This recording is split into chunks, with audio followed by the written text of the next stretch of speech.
Hello friends, I am दीपक। दोस्तों, आज का हमारा टॉपिक है द्विघात समीकरण, क्वाड्रेटिक इक्वेशन। तो दोस्तों, आज के हम टॉपिक पढ़ेंगे प्रश्नावली यह 4 है, यानी कि यह पार्ट 4 है, उससे संबंधित है दोस्तों। तो आइए सबसे पहले जाने द्विघात समीकरण होता क्या है और द्विघात समीकरण के प्रकार है दोस्तों यहाँ पर। तो सबसे पहले दोस्तों यहाँ पर देख रहे हैं कि द्विघात समीकरण का व्यापक रूप होता है x square b x plus c equal to 0। यह द्विघात समीकरण का व्यापक रूप होता है, यानी कि जनरल फॉर्मूला होता है। अब आते हैं द्विघात समीकरण के जो प्रकार है, पूर्ण द्विघात समीकरण, शुद्ध द्विघात समीकरण। उसमें अंतर की परिभाषा के माध्यम से जानते हैं दोस्तों। यहाँ पर पूर्ण द्विघात समीकरण यानी कि कंप्लीट क्वाड्रेटिक इक्वेशन किसको कहते हैं? तो वैसा द्विघात समीकरण यहाँ पर लिखा है, वह द्विघात समीकरण जिसमें चौर के द्वितीय घात और प्रथम घात दोनों ही पाए जाते हैं, यानी कि चौर के द्वितीय घात और प्रथम घात दोनों घात पाए जाते हैं। वैसे द्विघात समीकरण को हम पूर्ण द्विघात समीकरण कहते हैं। जैसे कि एग्जांपल यहाँ देख सकते हैं, यहाँ पूर्ण द्विघात समीकरण चर के द्वितीय घात है एक्स स्क्वायर और प्रथम घात एक्स है। तो ऐसे द्विघात समीकरण को हम कहते हैं पूर्ण द्विघात समीकरण, जिसमें चर के प्रथम घात और द्वितीय घात दोनों उपस्थित हो। तो ये हुआ पूर्ण द्विघात समीकरण की परिभाषा दोस्तों। अब चलते हैं हम शुद्ध द्विघात समीकरण, pure quadratic equation. Pure quadratic equation यानी कि शुद्ध द्विघात समीकरण वैसे द्विघात समीकरण को कहते हैं जिसमें चौर के प्रथम घात विलोप रहता है, यानी कि लुप्त रहता है, प्रथम घात उसमें नहीं रहता है। यहाँ पर भी वही परिभाषा दिया हुआ है, वह द्विघात समीकरण जिसमें चौर के प्रथम घात यानी का पद नहीं होता है, वह शुद्ध द्विघात समीकरण कहलाता है। जैसे यहाँ पर देखिए, इसका प्रथम घात नहीं है, एक्स स्क्वायर माइनस 36 बराबर 0। तो यह हो गया शुद्ध द्विघात समीकरण, प्योर क्वाड्रेटिक इक्वेशन, क्योंकि इसमें यह जो प्रथम घात है वह इसमें नहीं है, यानी कि जिसमें चौर का प्रथम घात नहीं हो वो शुद्ध द्विघात समीकरण कहलाता है दोस्तों।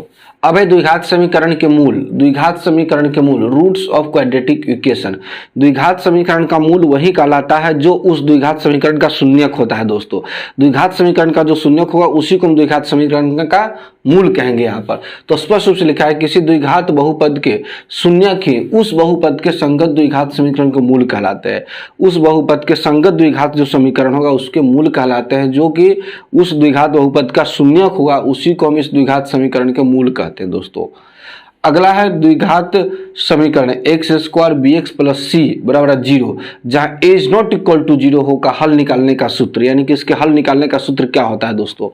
तो यह सूत्र होता है एक्स बराबर minus b plus minus root under b square minus 4ac बराबर 2a, जहां पर यह बी स्क्वायर माइनस 4ac विवेचक या विविक्तर है। क्या विवेचक या विविक्तर है? बी स्क्वायर माइनस 4ac दोस्तों। अब यहाँ पर दोस्तों हम यह सूत्र, इस सूत्र के माध्यम से इसको हम हल निकाल सकते हैं, यानी कि शून्यक निकाल सकते हैं, या इस द्विघात समीकरण के मूल्य ज्ञात कर सकते हैं दोस्तों इस सूत्र के माध्यम से, जिसको कहते हैं एक्स बराबर minus b plus minus root under b square minus 4ac बटे 2a, जहाँ इसको डी कहते हैं discriminant, B square minus 4ac को विवेचक कहते हैं। इसका भी शर्त होता है दोस्तों, यदि डी बराबर 0 हो तो मूल वास्तविक और समान होता है, और यदि यह 0 से छोटा हो यानी कि माइनस में हो तो मूल वास्तविक नहीं होता है, और यदि यह 0 से बड़ा हो तो मूल वास्तविक और असमान होता है दोस्तों।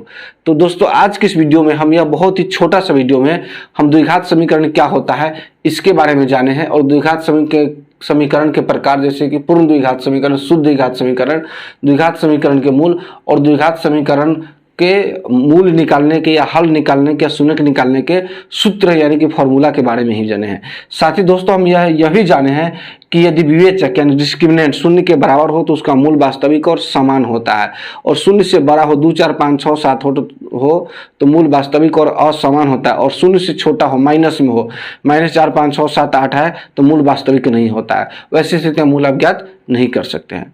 तो दोस्तों, उम्मीद करते हैं कि आपको यह वीडियो अच्छा लगेगा। आप सबसे पहले इसका स्क्रीनशॉट लें। तो दोस्तों, उम्मीद करते हैं कि आपको ये वीडियो अच्छा लगा होगा। अगर आपको वीडियो अच्छा लगा होगा तो एक लाइक जरूर कर दीजिएगा, और चैनल पहली बार है तो चैनल को सब्सक्राइब कर लीजिएगा। मिलते हैं एक और वीडियो दोस्तों, तब तक के लिए जय हिंद।